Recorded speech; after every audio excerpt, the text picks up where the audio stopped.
శాసనమండలిలో వైఎస్ఆర్సీపీ నిరసనకు సంబంధించిన పూర్తి వీడియోను బయటపెట్టాలంటూ ఏపీ శాసనమండలి చైర్మన్ ఛాంబర్ ముందు బైఠాయించి నిరసన తెలియజేసిన వైఎస్ఆర్సీపీ ఎమ్మెల్సీలు. శాసనమండలి సమావేశాల్లో వైఎస్ఆర్సీపీ ఎమ్మెల్సీలు చెప్పులు వేసుకుని శ్రీవారి చిత్రపటాన్ని ప్రదర్శిస్తూ నిరసన తెలియజేశారని, తెలుగుదేశం పార్టీ అసత్య ప్రచారం చేస్తూ కట్ చేసిన వీడియోను విడుదల చేయడాన్ని వైఎస్ఆర్ నేతలు ఖండించారు. నిరసన అనంతరం మండల ఆవరణలో ఎమ్మెల్సీ చంద్రశేఖర్ రెడ్డి మీడియాతో మాట్లాడుతూ భారతదేశం మొత్తం ఈ రోజు ఆంధ్రప్రదేశ్ వైపు చూస్తున్న పరిస్థితి తలెత్తిందన్నారు. వైఎస్ఆర్సీపీ నిరసనకు సంబంధించిన పూర్తి వీడియోను కూడా బయటపెట్టే వరకు వైఎస్ఆర్సీపీ పోరాటం చేస్తూనే ఉంటుందన్నారు. ఆంధ్ర రాష్ట్రంలో చూస్తా ఉన్నాం, భారతదేశం అంతా కూడా మన రాష్ట్రాన్ని చూసే పరిస్థితి ఉంది. ఎక్కడ కూడా లా అండ్ ఆర్డర్ ఫెయిల్యూర్ కానీ, అదేవిధంగా ప్రభుత్వం నిర్వహించే అన్ని వ్యవస్థలు కూడా నిర్వీర్యం చేసినటువంటి పరిస్థితి. ఏ ఒక్క వ్యవస్థ కూడా ఈ రోజు వారి పని వారు చేసుకోలేనటువంటి పరిస్థితి. పట్టపగలే ఇళ్ల మీదకి వచ్చి దాడి చేసి కొడతా ఉన్నా కూడా దాన్ని మీడియా సమాజానికి చూపిస్తా ఉన్నా కూడా సిగ్గుపడకుండా మేము మరలా ఇలానే చేస్తామని చెప్తున్నటువంటి ఈ ప్రభుత్వంలో ఉన్నటువంటి మంత్రులు, ముఖ్యమంత్రులు చట్టసభల్లో కూడా చెప్తా ఉన్నారంటే ఇంతకంటే ప్రజాస్వామ్యం కూని అయిన దానికి ఇంకొక ఉదాహరణ కూడా ఉండదు. ఈ విధంగా ప్రజాస్వామ్యంలో ఈ ప్రభుత్వం నిర్వహిస్తున్నటువంటి అన్ని వ్యవస్థలు నాశనం చేస్తా ఉండడంతో పాటు ఈ రోజు చట్టసభల్లో జరుగుతున్నటువంటి వాటిని కూడా వక్ర భాషను చెప్పి ప్రజలకు తప్పుదారులను పట్టించే పరిస్థితి ఈ రోజు మనం చూస్తా ఉన్నాం. జరిగింది ఏంటి? తిరుమల తిరుపతి అన్నది ఒక పవిత్రమైనటువంటి దేవస్థానం, ప్రపంచంలోనే ఒక విశిష్టత కలిగినటువంటి దేవస్థానం. దానిని తీసుకొని వచ్చి సాక్షాత్తు ముఖ్యమంత్రిగా ఉన్న వాళ్ళు మీరు లాస్ట్ ఇయర్ ఏం చెప్పినారు? ఆ లడ్డూలో కల్తీ జరిగిందని. తిరుమల తిరుపతి అంటే అందరికీ గుర్తొచ్చేది కూడా లడ్డు. ఆ లడ్డూలో కల్తీ జరిగిందని ఆ విశిష్టతని పోగొట్టడానికి ప్రయత్నం చేసింది ముఖ్యమంత్రి కాదా? ఆ రోజు మీకు సిగ్గు అనిపించలేదా? నేను మాట్లాడుతున్న దానికి ఆధారాలు లేవు, దీనికి ఏదో ఒక రిపోర్ట్ లో కింద ఇలా జరుగుండొచ్చు అని ఒక 5-6 ఆప్షన్స్ జరిగినప్పుడు దాంట్లో ఒక ఆప్షన్ పట్టుకొని సాక్షాత్తు ఒక ముఖ్యమంత్రి ఇది జరిగింది అని చెప్పినప్పుడు ఆ రోజు మీరు సిగ్గుపడలేదా? అదేవిధంగా తిరుమల యొక్క విశిష్టతని ఫ్లెక్స్లేసి ఆ ప్రతిష్టని భంగం కలిగించినప్పుడు మీకు సిగ్గనిపించలేదా? ఇలాంటి అనేకమైనటువంటి చర్యలు మీరు చేసిన తర్వాత ఈ రోజు సిబిఐ రిపోర్ట్ వచ్చింది. ఏమని? మీరు చెప్పినటువంటి అన్ని కూడా అబద్దాలు, అవన్నీ కూడా వాస్తవ దూరం అని చెప్పిన తర్వాత ఈ రోజు ఏదైతే తిరుమల తిరుపతికి సంబంధించి ప్రతిష్టను దెబ్బతీయడానికి మీరు చేసినటువంటి కుట్రకు సంబంధించి దాని మీద ఒక చర్చ జరపాలని మేము చట్టసభల్లో కూడా కోరడం జరిగింది.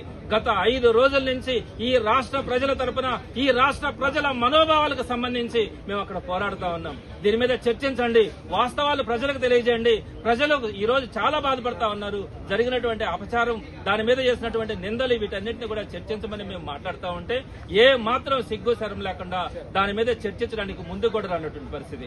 మీరు ఆరోపణలు చేసి దాని మీద చర్చిస్తామని మేమంటే మీరు ఎందుకు ముందుకు రావట్లేదు చర్చకి? సరే, దీనంతా కూడా పక్కన పెడతాం.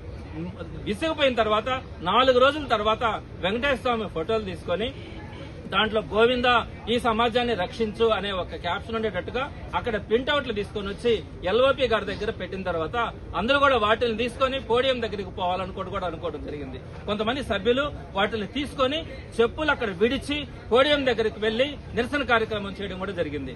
అవి తీసుకునేటప్పుడు ఫోటోలు తీసేసి మొత్తం పోడియం దగ్గరికి చెప్పులతో బూట్లతో వెళ్లి నిరసన కార్యక్రమం చేసినామని చెప్పి బయట మాట్లాడారు. అదేవిధంగా వాటన్నిటిని కూడా విసిరేసినామని, వాటిని తొక్కుకుంటా పోయామని వీరు మాట్లాడినటువంటి తీరు ఎంత అపహాస్యమో అన్నది అర్థమవుతా ఉంది. దీనికి సంబంధించి మేము కోరాం, అక్కడ ఉన్నటువంటి ఫోటోల్ని తీసుకునేటప్పుడు మీరు ఫోటోలు తీసినారు, వెంటనే వాళ్ళు చెప్పులు వదిలిపెట్టి పోడియం దగ్గరికి వెళ్లి నిరసన కార్యక్రమాలు చేసి వాటిని మళ్ళా తీసుకొని వచ్చి అక్కడ టేబుల్ మీద పెట్టి బయట రావడం కూడా జరిగింది. మేము ఆ ఫుల్ వీడియోని కోరుతా ఉన్నాం. మీరు ఎందుకు ఫుల్ వీడియోని రిలీజ్ చేయట్లా? మేము చైర్మన్ గారిని అడిగాం, ఆ ఫుల్ వీడియోని బయట రిలీజ్ చేయండి అంటే నేను 3 రోజుల క్రితమే సెక్రటరీ జనరల్ అడిగాను, ఆ వీడియో ఫుల్ వీడియో నాకు కావాలా అని అడిగితే కూడా నాకే ఇవ్వలేనటువంటి పరిస్థితి ఉంది అని చెప్పి చైర్మన్ గారు చెప్పినారంటే మొత్తం టోటల్ గా కౌన్సిల్ అంతా కూడా, శాసన మండలంతా కూడా చైర్మన్ గారు చెప్పినట్టుగా జరగాల్సిన పరిస్థితిలో ఈ రోజు ఒక నియంత అయినటువంటి సెక్రటరీ జనరల్ ఆధ్వర్యంలో ఆయన చెప్పినట్టుగా అధికారులు గానీ ప్రతి ఒక్కరు కూడా నడిచేటువంటి పరిస్థితి జరుగుతూ ఉందంటే ఈ రాష్ట్రంలో చట్టసభల మీద ఇంకా ప్రజలకు ఏమాత్రం విశ్వాసం ఉంటుందనేది కూడా మీరందరూ కూడా ఆలోచించాలా. దీనికి సంబంధించి ఆ ఫుల్ వీడియో కావాలని చెప్పి మేము అక్కడ నిరసన కార్యక్రమాలు చేస్తా ఉంటే కూడా ఏ మాత్రం కూడా చైర్మన్ గారు వస్తారు, ఎల్ఓపి గారు వస్తారు, మేము ఇప్పిస్తామని చెప్తున్నారే గానీ వారి మాట కూడా వినటువంటి పరిస్థితి ఈ రోజు చట్టసభల్లో ఉందంటే ప్రజలకి ఏ మాత్రం రక్షణ ఉంటుందనేది ఈ రోజు ప్రతి ఒక్కరు కూడా ఆలోచించాలా. ఈ రోజు అందరం కూడా బాధపడేది ఒకటే, మన ప్రతిష్ట, మన దేవస్థానాల ప్రతిష్ట ఎక్కడ తగ్గకూడదన్నదే వైఎస్ఆర్సీపీ ఆలోచన. దానికి సంబంధించి ఈ రోజు ప్రజల తరపున పోరాడుతా ఉంది. తప్పకుండా కూడా వీరి మెడలు వంచైనా సరే దాని మీద చర్చకు తీసుకురావడం కూడా జరుగుతుంది. వాస్తవాల్ని ప్రజలకు తెలియడం జరుగుతుంది.